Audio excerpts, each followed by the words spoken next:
दोस्तों एक ऐसा रोबोट जो कि इतना तेज भागता है कि उसकी स्पीड जानकर आप दंग रह जाएंगे। और समुद्र का पानी अगर मीठा हो जाए तो हमें फायदा होगा या नुकसान। खाना हमेशा हमें गर्म ही क्यों अच्छा लगता है और दुनिया का सबसे कम क्राइम रेट वाला देश कौन सा है, जानेंगे धुआंधार फैक्ट्स भरे आज के इस नए एपिसोड में। सो हेलो गाइस, मैं हूँ आरजे और चलिए शुरू करते हैं आज के इस नए एपिसोड को। लेकिन यार वीडियो शुरू करने से पहले मैं आपको एक बात बताना चाहता हूँ और वो बात ये है कि हमारे सब्सक्राइबर भले ही कम है लेकिन हमारे वीडियोस काफी इंटरेस्टिंग होती है। अब काफी सारे लोग ऐसे होते हैं जो हमारी वीडियोस को देखते तो है लेकिन कम सब्सक्राइबर देखकर हमारे चैनल को सब्सक्राइब ही नहीं करते। अब यार ये तो गलत बात है ना। अब अगर आप ही हमारे चैनल को सब्सक्राइब नहीं करोगे तो हमें सपोर्ट कौन करेगा। तो दोस्तों प्लीज ऐसा बिल्कुल मत कीजिए। आप हमारे वीडियोस को देखिए और पसंद आए तो इसे लाइक करने के साथ साथ चैनल को सब्सक्राइब भी कीजिए, क्योंकि आपके द्वारा मिले गए एक सब्सक्राइब से हमें काफी ज्यादा खुशी मिलती है और हम मोटिवेट भी रहते हैं। तो चलिए दोस्तों वीडियो को शुरू करते हैं। नंबर 15। दोस्तों सड़कों पर जब भी आप अपनी कार को ड्राइव करते होंगे तो आपको वहां पर ट्रैफिक लाइट तो जरूर दिखती होगी और शायद इसी वजह से आपको ये तो जरूर मालूम होगा कि जब भी उन लाइट में से लाल लाइट जलती है तब आपको अपनी कार रोकनी पड़ती है।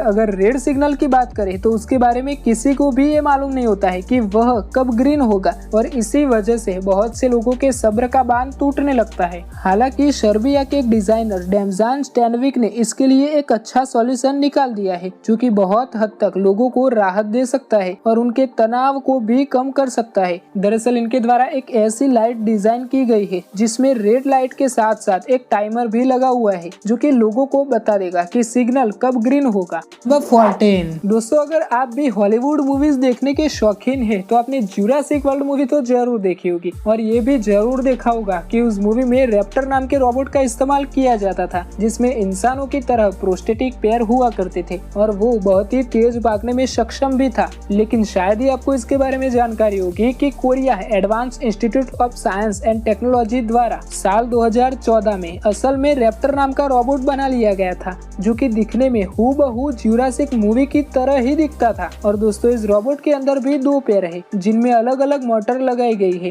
अब इतना ही नहीं, इसके ऊपरी हिस्से में यानी कि हिप हॉप रीजन में स्पिनिंग लेबर अटैच है जो इसे फ्लेक्सिबिलिटी, स्टेबिलिटी और फ्री मूवमेंट प्रदान करती है। खैर वो छोड़िए जो भी हो। अब अगर इस रोबोट की स्पीड की बात करें तो वो 28.5 माइल पर आवर की है जो इसे चीता रोबोट के बाद दुनिया का दूसरा सबसे फास्ट रोबोट बनाते हैं। नंबर 13। दोस्तों इस दुनिया में ज्यादातर लोगों की अगर कोई चीज चोरी हो जाती है तो तब वो उसके बारे में पुलिस को सूचित कर देते और पुलिस द्वारा उसे खोजे जाने के इंतजार में बैठे रहते हैं। लेकिन यूएसए के वैंकूवर में रहने वाली कायला स्मिथ उन लोगों में से बिल्कुल नहीं है जो अपनी चोरी हुई चीज के लिए पुलिस के भरोसे बैठी रहे। दरअसल साल 2013 में जब कायला की साइकिल चोरी हो गई तब उन्होंने इसे खोजने के लिए पुलिस का इंतजार बिल्कुल नहीं किया बल्कि अपनी चोरी हुई साइकिल को वापस से चुरा लिया। जी हाँ दोस्तों, अपनी साइकिल चोरी हो जाने के बाद जब वो अपने घर पर आई तो उसके दूसरे दिन उसकी एक दोस्त ने बताया कि तुम्हारी साइकिल की तरह ही दिखने वाली एक साइकिल विक्रेता द्वारा ऑनलाइन बेची जा रही है। अब दोस्तों कायला ने जब इस साइकिल को देखा तो वो तुरंत ही पहचान गई कि ये तो मेरी ही साइकिल है। जिसके बाद कायला ने उस विक्रेता को साइकिल दिखाने के लिए बुलाया और साइकिल खरीदने से पहले उसे टेस्ट करने के बारे में कहा गया। जिसके बाद उस विक्रेता द्वारा उस साइकिल को लेकर ना भाग जाने के विश्वास पर कायला को साइकिल टेस्टिंग राउंड के लिए दे दी गई और कायला इस साइकिल को चुरा कर वहाँ से अपने घर पर आ गई और वह चोर उसकी राह देखता ही रह गया। दोस्तों कायरा की ये स्टोरी इंटरनेशनल हेडलाइन भी बन गई थी और इसके बाद कायरा को यूएस टॉक शो में भी बुलाया गया था। नंबर 12।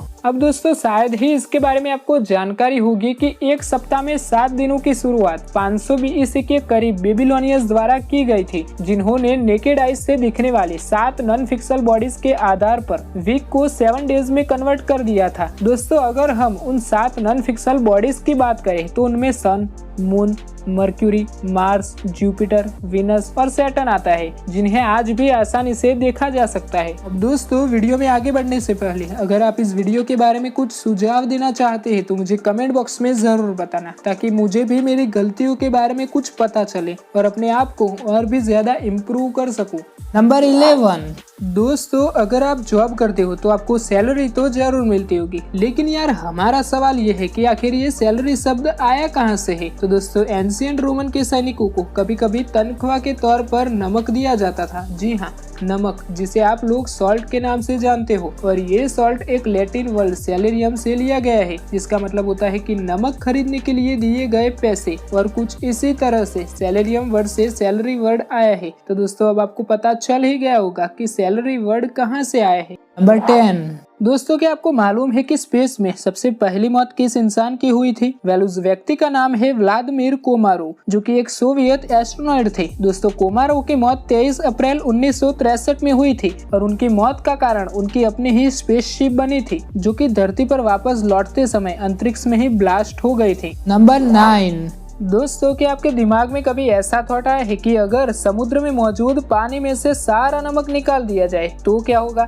आज हमारी पूरी दुनिया पानी के लिए परेशान है, जबकि पूरी धरती पर लगभग 70% हिस्सा तो पानी से ही ढका हुआ है। पर यहाँ पर दिक्कत ये आती है कि इसका सिर्फ और सिर्फ 0.4% भाग ही पीने लायक पानी है। एक्चुअली में धरती पर जो ऑक्सीजन मौजूद है उसका लगभग 70% समुद्री पेड़ पौधे और एल्गे से ही आता है। और ये सभी पेड़ पौधे खारे पानी में ही जीवित रह सकते हैं। और अगर समुद्र के पानी को साफ कर दिया जाए तो ये सभी पेड़ पौधे मर जाएंगे और इनके मरते ही ऑक्सीजन का लेवल तेजी से कम हो जाएगा और CO2 यानी कि कार्बन डाइऑक्साइड का लेवल बढ़ जाएगा। और इसके अलावा समुद्र के पानी में नमक होने के कारण ये जल्दी जमता भी नहीं है। लेकिन अगर इस पानी में से नमक को निकाल दिया जाए तो समुद्र का सारा पानी जम जाएगा, जिससे पृथ्वी एक बार फिर से बर्फ का गोला बन जाएगी। नंबर 8, अब यार बारिश की समस्या भारत में तो होती ही रहती है। अभी हाल ही में मध्य प्रदेश के भोपाल में कई सालों से काफी कम, मतलब कि ना के बराबर बारिश हो रही थी। और साल 2019 में वहाँ बिल्कुल भी बारिश नहीं हुई,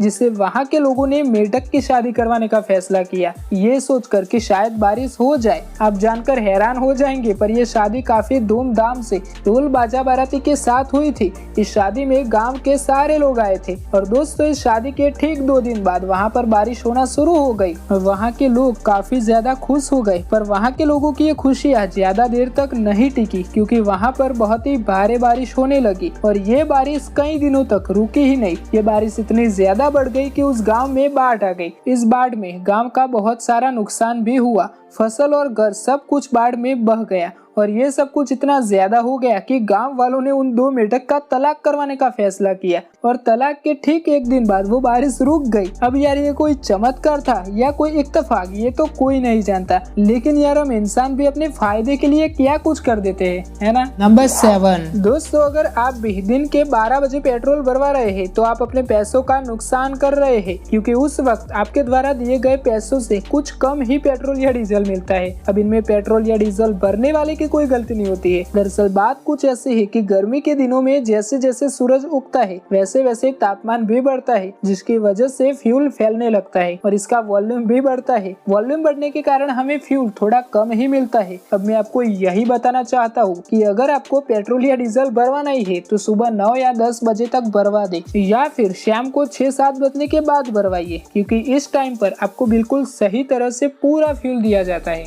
number 6, Wulingyuan scenic area. दरअसल दोस्तों ये ब्यूटीफुल प्लेस चाइना में मौजूद है, जिसे काफी सारे लोगों ने अवतार मूवी में देखा ही होगा। अब अगर बात की जाए दुनिया के 10 सबसे सुंदर प्लेस की, तो ये दुनिया की 10वीं सबसे सुंदर जगह है, जिसे देखने के लिए हर साल लाखों लोग आते ही रहते हैं। और ये पूरा एरिया लगभग 700 स्क्वायर किलोमीटर में फैला हुआ है, जिसमें 3000 से भी ज्यादा पहाड़े मौजूद है। जब सर्दियों के समय में यहाँ पर फॉगी वेदर होता है तो ये पहाड़े और भी ज्यादा सुंदर लगते हैं, क्योंकि आधा पहाड़ बादलों के नीचे दिखाई देता है तो आधा पहाड़ बादलों के ऊपर दिखता है। और हेलीकॉप्टर या तो ड्रोन की मदद से देखने पर आपको ऐसा ही लगेगा कि ये पहाड़े हवा में तैर रहे हैं। नंबर 5, दोस्तों वैसे तो हमें खाना गर्म ही खाने में मजा आता है, लेकिन क्या आपने कभी सोचा है कि खाना हमें गर्म ही क्यों अच्छा लगता है, ठंडा क्यों नहीं? दरअसल दोस्तों हमारी जुबान पर मौजूद जो टेस्ट बड होते हैं ना, उसमें TRPF5 जो है वो खाने के तापमान को मापता है और हमारे दिमाग पर सिग्नल सिग्नल भेजता है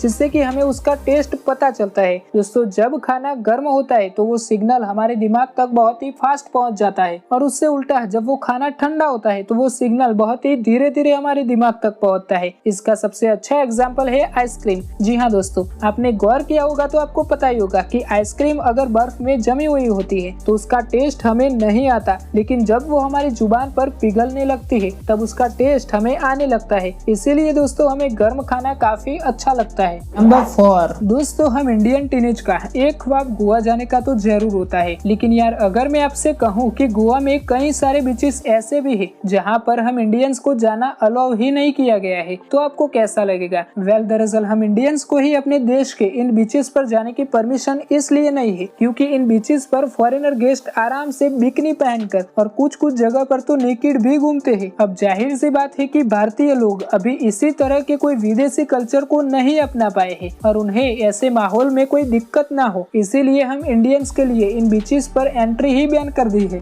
नंबर 3 दोस्तों, जापान में क्राइम रेट इतना कम है कि इसका अंदाजा आप इसी बात से लगा सकते हैं कि जापान में बंदूक की गोली से मरने वालों की संभावना और अमेरिका में बिजली गिरने से मरने वालों की संख्या दोनों एक समान है। जी हाँ, यानी कि जापान में गोली से मरने वालों की संभावना 10 मिलियन में से सिर्फ एक ही होती है। नंबर 1 दोस्तों, बेनू एस्ट्रोनॉइड के तो काफी सारे इमेजेस आपने देखे ही होंगे जिनमें वो बहुत ही ज्यादा डार्क नजर आता है, लेकिन क्या सच में बेनू एस्ट्रोनॉइड इतना काला है? अगर है तो क्यों है? जानकारी के लिए बता दे कि बेनू एस्ट्रोनॉइड को पी टाइप एस्ट्रोनॉइड से भी जाना जाता है, जिनमें बहुत ही ज्यादा मात्रा में कार्बन मौजूद होता है, और यही वो कारण है कि बेनू आने वाली लाइट में से केवल और केवल 4% लाइट ही रिफ्लेक्ट करता है और बाकी बची हुई 96% लाइट को अपने अंदर ऑब्जर्व कर लेता है, जिस कारण से ये इतना ज्यादा डार्क दिखाई देता है। तो दोस्तों ये थे देश और दुनिया से जुड़े कुछ इंटरेस्टिंग फैक्ट्स। मुझे उम्मीद है कि आज के इस वीडियो में आपने काफी कुछ नया सीखा होगा, और अगर सीखा हो तो प्लीज इस वीडियो को लाइक करने के साथ साथ इस चैनल को सब्सक्राइब जरूर कर देना, ताकि आपको ऐसे ही और भी इंटरेस्टिंग वीडियोस मिलते रहे। तो चलिए मिलते हैं नेक्स्ट वीडियो में, तब तक के लिए दोस्तों अपना और अपनों का ख्याल रखना।